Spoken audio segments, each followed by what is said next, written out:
Welcome back friends. In this lecture આપણે સજીવ અને વસ્તી એના વિશેની ચર્ચા કરીએ છીએ અને જેમાં આપણે અજૈવિક કારકો સામેની જે પ્રતિક્રિયા છે એ પ્રતિક્રિયા વિશેની એમાં આપણે વાત કરીએ છીએ. જેમાં આપણે ખૂબ બે અગત્યની પ્રતિક્રિયાઓ જે છે એના પ્રકારો વિશે વાત કરી ચૂક્યા છીએ.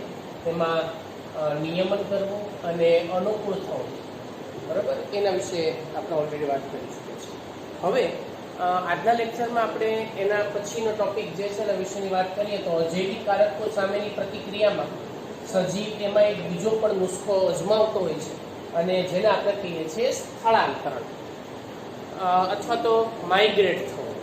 હવે સ્થળાંતરણ એટલે સામાન્ય રીતે આપણે શું કહી શકાય કે ભાઈ જે તે સજીવ જે વિસ્તારમાં વસવાટ કરતો હોય એ વિસ્તારમાં આકસ્મિક રીતે ક્યાંક એવી પરિસ્થિતિનું નિર્માણ થાય કે જે પરિસ્થિતિને સહન કરવા માટેની જે સક્ષમતા છે એ સજીવની અંદર જોવા મળતી નથી, અથવા તો એ વિસ્તારની અંદરની પરિસ્થિતિ એ સજીવ માટે તણાવપૂર્ણ પરિસ્થિતિ બની રહેતી હોય છે, બરાબર. સ્ટ્રેસફુલ એક આખો એન્વાયરમેન્ટ જે છે એમાં કન્વર્ટ થતું હોય, ક્રિએટ થતું હોય, જનરેટ થતું હોય, તો એવા સમયે જે સજીવ એ પરિસ્થિતિની અંદર વસવાટ કરતો હોય એ અમુક સમયગાળા પૂરતો, બરાબર, ત્યાંથી અન્ય કોઈ પણ એવી જગ્યાએ વસવાટ કરવા માટે એકથી બીજી જગ્યાએ સ્થળાંતરિત થતું હોય છે. આ જે પરિસ્થિતિ છે એને આપણે માઇગ્રેશન તરીકે ઓળખવામાં આવે છે, એને આપણે સ્થળાંતરણ તરીકે ઓળખવામાં આવે છે. અને ઘણા બધા સજીવ એ જ્યાં સુધી આ તણાવપૂર્ણ સ્થિતિ અથવા તો પ્રતિકૂળ સ્થિતિ પૂર્ણ ન થાય ત્યાં સુધી એ પાછા ફરી પોતાના મૂળ સ્થાન ઉપર આવતા નથી, બરાબર. એટલે એ પ્રકારની પરિસ્થિતિથી બચવા માટે એ એકથી એક જગ્યાએ કે જ્યાં તણાવપૂર્ણ પરિસ્થિતિ છે, જ્યાં પ્રતિકૂળ પરિસ્થિતિ છે, ત્યાંથી અનુકૂળ પરિસ્થિતિ તરફ એ અમુક સમયગાળા, અનિશ્ચિત જે સમયગાળો છે એ સમયગાળા પૂરતા ત્યાં આપણને સ્થળાંતરિત થતા હોય છે. એટલે આવી રીતે એમાં આપણે એને આ જે ઘટના છે આખી એને સ્થળાંતરણ તરીકે ઓળખી શકાય. એટલે આપણે એમાં એવું કહી શકાય કે કેટલાક પ્રાણીઓ જે છે એ કેટલાક પ્રાણીઓ, બરાબર, એ પ્રાણીઓ કે જે પોતે જે સ્થિતિની અંદર વસવાટ કરતા હોય છે, બરાબર, એ તણાવપૂર્ણ નિવાસસ્થાનમાંથી એવો તણાવપૂર્ણ નિવાસસ્થાન એટલે કેવું કે જે આપણને ટૂંકમાં એવી પરિસ્થિતિ કે જે અનુકૂળ ન હોય એને આપણે શું કહીએ છીએ? પ્રતિકૂળ પરિસ્થિતિ, બરાબર. એટલે આપણે એને કહીએ છીએ પ્રતિકૂળ પરિસ્થિતિ અથવા તો એ પ્રતિકૂળ સ્થિતિ તરીકે આપણે એને દર્શાવીએ. એટલે એ પ્રાણીઓ કે જે તણાવપૂર્ણ જે એમાંનું પરિસ્થિતિ છે એ તણાવપૂર્ણમાંથી, બરાબર, અથવા તો તણાવપૂર્ણ સ્થાનમાંથી હંગામી અથવા તો અમુક સમયગાળા પૂરતા, બરાબર, હંગામી ધોરણે, અથવા આપણે એવું કહી શકાય કે ભાઈ હંગામી એટલે અમુક સમયગાળા પૂરતા, બરાબર, અમુક સમયગાળા પૂરતા હંગામી ધોરણે તણાવપૂર્ણ સ્થિતિમાંથી એવી સ્થિતિમાં કે જે અનુકૂળ હોય, બરાબર, હંગામી ધોરણે અનુકૂળ પરિસ્થિતિ તરફ શું કરે છે? એ તો કે ત્યાંથી એ સ્થળાંતરિત થાય છે.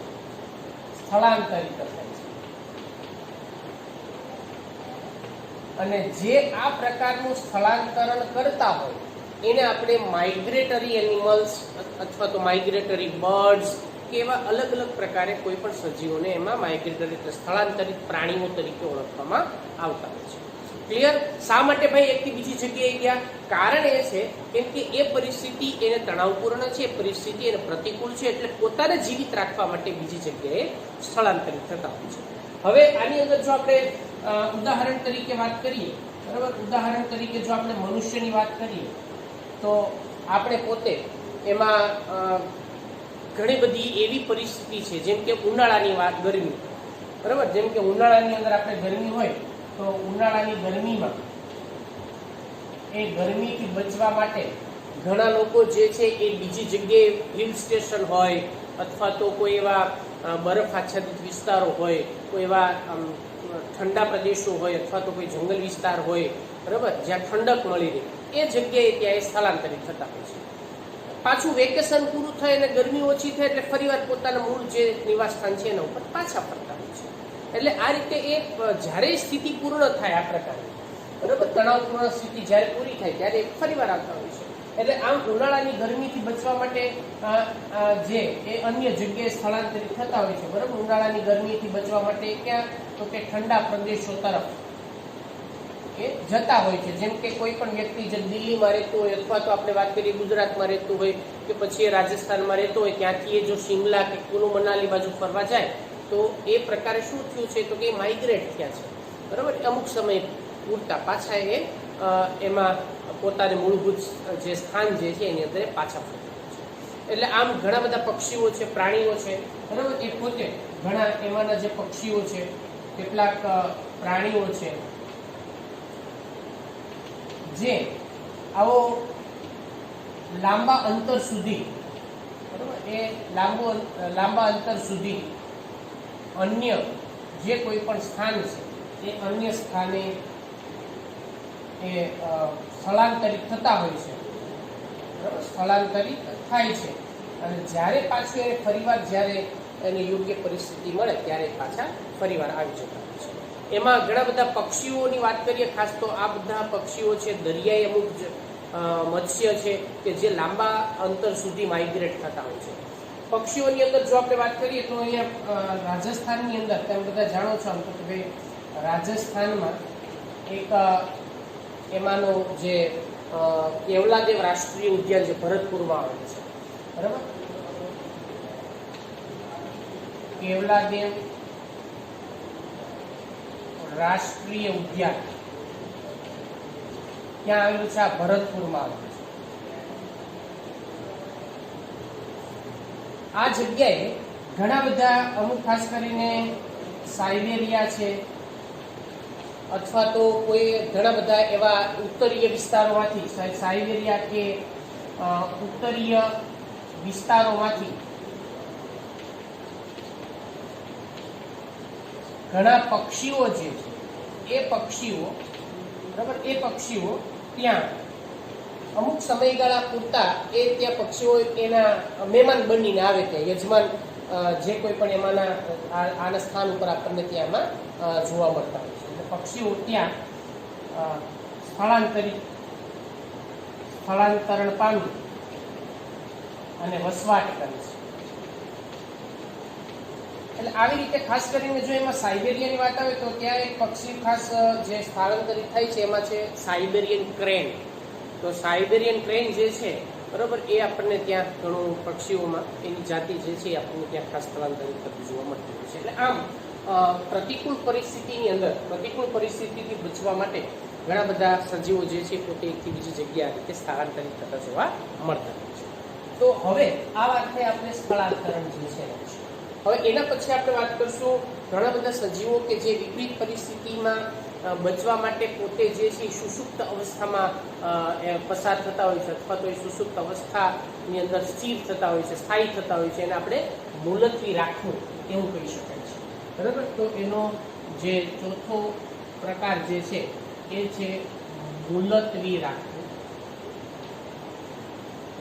બરાબર, મુલતવી રાખવું. એટલે એની અંદર બધા સજીવો જે છે એ સજીવો જેને આપણે સસ્પેન્ડેડ તરીકે ઓળખી શકાય અથવા તો એ સસ્પેન્ડ મુલતવી રહેતા હોય છે, બરાબર, એવું આપણે કહી શકાય. હવે ખાસ કરીને આની અંદર જો આપણે વાત કરીએ કે ભાઈ ઘણા સજીવો જે પોતે પ્રતિકૂળ પરિસ્થિતિમાં હોય તો એ પોતે સુષુપ્ત અવસ્થામાં થી પસાર થતા હોય છે અથવા તો સુષુપ્ત અવસ્થાની અંદર એમાં જતા રહેતા હોય છે. આમાં જો આપણે ખાસ કરીને વાત કરીએ કે ભાઈ ઘણી બધી લીલ છે, ફૂગ છે, બેક્ટેરિયા છે, આવી જે વનસ્પતિઓ અથવા તો નિમ્ન કક્ષાની જે વનસ્પતિઓ છે એ પોતે પોતાની અંદરથી એક બીજાણુ સર્જનની પ્રક્રિયા દર્શાવતા હોય છે. આ બીજાણુ જે પોતાની ફરતે 2 થી 3 સ્તરનું એક આખું એક જાડું આવરણ બનાવી નાખતા હોય છે અને એ બીજાણુઓ જે છે એ પોતે એવું જાડું આવરણ જે એના ફરતે બનાવી લેશે, બરાબર, અને પોતે પ્રતિકૂળ પરિસ્થિતિની અંદર પણ જીવિત રહી શકશે. એટલે આવી રીતે એ પોતાની ફરતે જાડી દિવાલનો એક આવરણ મજબૂત બનાવી લે છે અને જેથી કરીને પર્યાવરણની અસર એના ઉપર થતી નથી અને લાંબો સમય સુધી એ જગ્યા ઉપર આપણને સુષુપ્ત અવસ્થાની અંદર એ મુલતવી રહેતા હોય છે. જ્યારે એને ફરીવાર યોગ્ય પરિસ્થિતિ મળે, તાપમાન મળે, ભેજ મળે, જ્યારે યોગ્ય વાતાવરણ પાછું મળે એટલે ફરીવાર એ અંકુરણ પામી અને એમાંથી જે નવી વનસ્પતિ સમૂહ જે છે એનું નિર્માણ કરતા હોય છે. તો આ રીતે એમાં મુલતવી રાખવા માટેની જો આપણે વાત કરીએ તો એમાં વનસ્પતિ એના દ્વારા બીજાણુ સર્જનની પ્રક્રિયા જોવા મળે છે.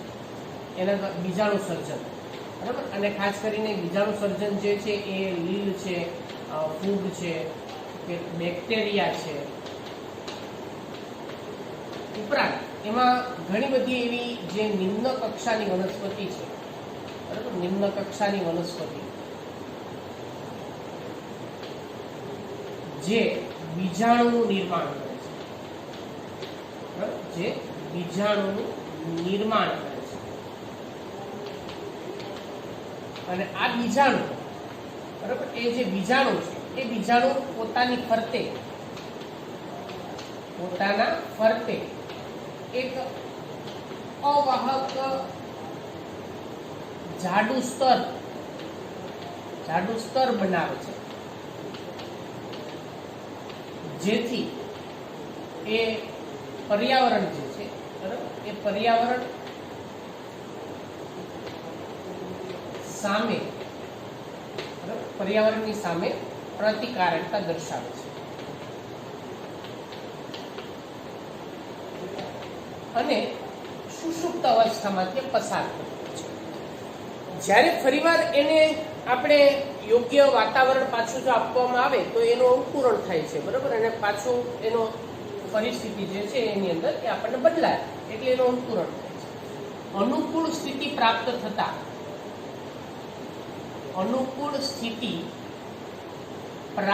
થતા એ અંકુરિત થાય છે, બરાબર. આવી જ રીતે આ તો આપણે નિમ્ન કક્ષાની વાત કરી બીજાણુ સર્જનની અંદર. આવી જ બાબત જે છે આપણને ઘણી જે ઉચ્ચ કક્ષાની જે વનસ્પતિ છે એ ઉચ્ચ કક્ષાની વનસ્પતિની અંદર આપણને બીજ ઉત્પન્ન થતા જોવા મળતા હોય છે. બીજ, અને એની અંદર બીજની સાથે બીજ અને અન્ય એના અંગો હોય એવા વાનસ્પતિક અંગો એવા પણ હોય છે, અમુક વાનસ્પતિક અંગો કે જે આપણને સુષુપ્ત અવસ્થાની અંદર ખોરાક સંગ્રહિત ભાગ ખાસ કરીને, બરાબર, યાદ કરજો આપણે ખોરાક જે મૂળનું કે પ્રકારનું ખોરાક સંગ્રહિત જે રચના હોય, બરાબર, એ આપણને જે અમુક સમય સુધી સુષુપ્ત અવસ્થામાં જમીનની અંદર પેડા રહેતા હોય છે પ્રતિકૂળ પરિસ્થિતિમાં. જ્યારે એને અનુકૂળ પરિસ્થિતિ આ ફરીવાર એનું અંકુરણ થાય અને એમાંથી નવી વનસ્પતિનું નિર્માણ થાય છે. અહીંયા આપણે વાત કરીએ છીએ બીજ. બીજ જે છે એ ઉચ્ચ કક્ષાની વનસ્પતિઓની અંદરથી જ્યારે પણ એ બીજને આપણે જમીનમાં વાવવામાં આવે ત્યારે જો પ્રતિકૂળ પરિસ્થિતિ હોય, તણાવયુક્ત પરિસ્થિતિ હોય, બરાબર, તો ત્યારે એ બીજનું અંકુરણ એમાં નથી થતું. આ બીજ જે છે એને આપણે સુષુપ્ત બીજ તરીકે ઓળખવામાં આવે છે, બરાબર. એટલે એને આપણે સુષુપ્ત બીજ તરીકે એને ઓળખવામાં આવે છે. જ્યારે એને પાછું અનુકૂળ જે તાપમાન છે, ભેજ છે, જ્યારે એને પ્રાપ્ત થાય, બરાબર, એટલે સુષુપ્ત બીજ એને જ્યારે અનુકૂળ તાપમાન કે ભેજ, બરાબર, જ્યારે એને પ્રાપ્ત થાય ત્યારે ફરીવાર એનું શું થાય છે તો એનું અંકુરણ થાય છે.